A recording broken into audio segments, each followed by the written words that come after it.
El 20 de noviembre de 1910 señala el comienzo de uno de los eventos más notables de la historia de México, la Revolución Mexicana. La revolución se extendió con rapidez por toda la nación como un movimiento armado que buscaba terminar con el mandato dictatorial del general Porfirio Díaz, quien se había mantenido con el poder por más de 30 años con el apoyo del ejército, de la Iglesia Católica y de la aristocracia. Si bien es cierto que durante este periodo el país alcanzó un alto nivel de desarrollo industrial y económico, también es cierto que dicho progreso se logró mediante la esclavitud y la servidumbre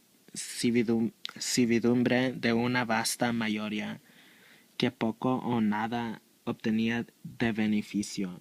En estas condiciones, la revolución surgía con un gran ímpetu popular, contenido desde hacía muchos años, dado que su objetivo fundamental la restitución de las tierras al campesino seguía siendo el mismo que había impulsado de las revoluciones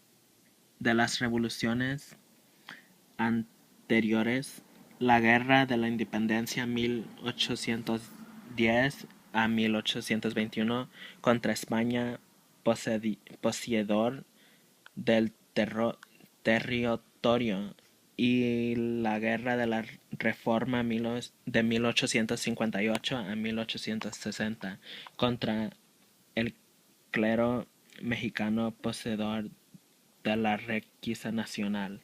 Con Francisco Madero al frente, la insurrección pronto adquirió fuerza política y Díaz se vio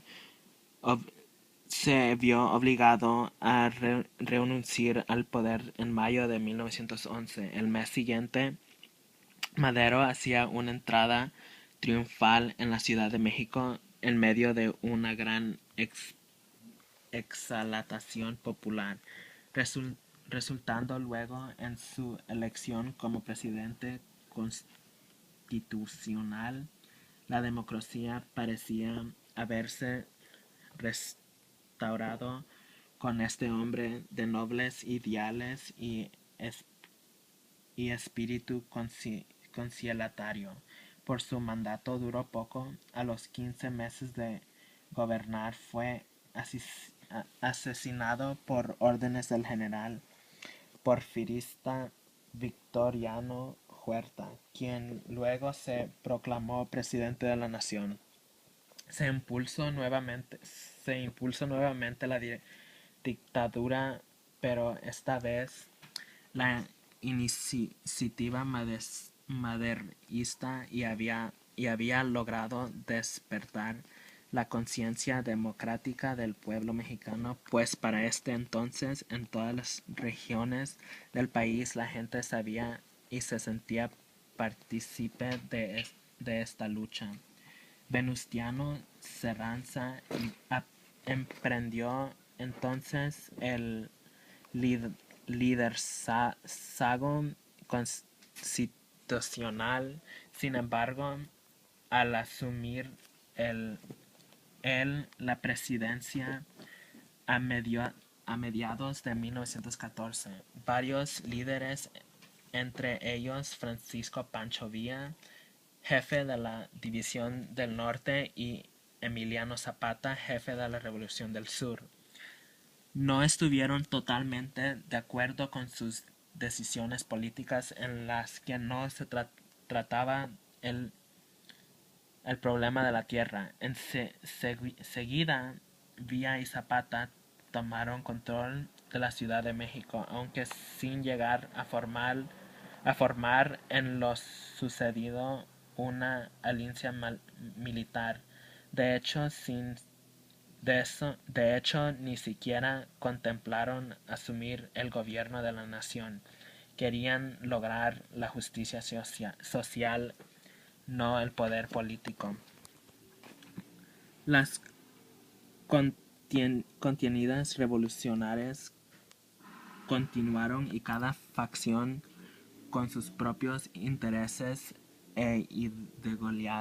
ideológicas trató de mejorar las condiciones de los obreros y campesinos y a pesar de los esfuerzos de los revolucionarios, el hambre y la incertidumbre de los com- combatientes hicieron que muchos desertaran o se pasaran a otra facción o bando. Ya para finales de 1915, los enfrentamientos en el norte del país empezaron a disminuir debido a importantes triunfos de los ejércitos constitucionales de Álvaro Obregón, Adolfo de la Huerta y Plutarco Elías Calles sobre las fuerzas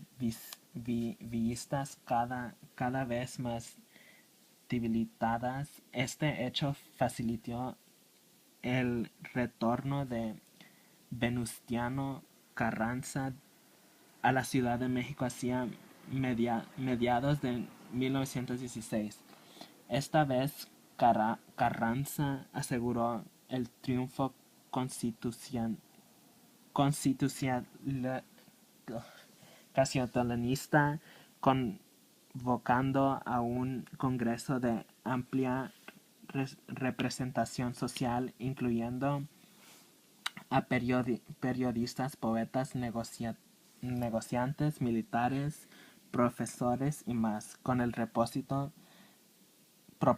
de expedir una serie de reformas a la vieja Constitución de 1857. La nueva Constitución de 1917 incluía la expropiación de latifundios y la creación de pequeñas propiedades para comunidades y pueblos, la nacionalización del subsuelo y sus requisas, así como la regulación de derecho y propiedades inmuebles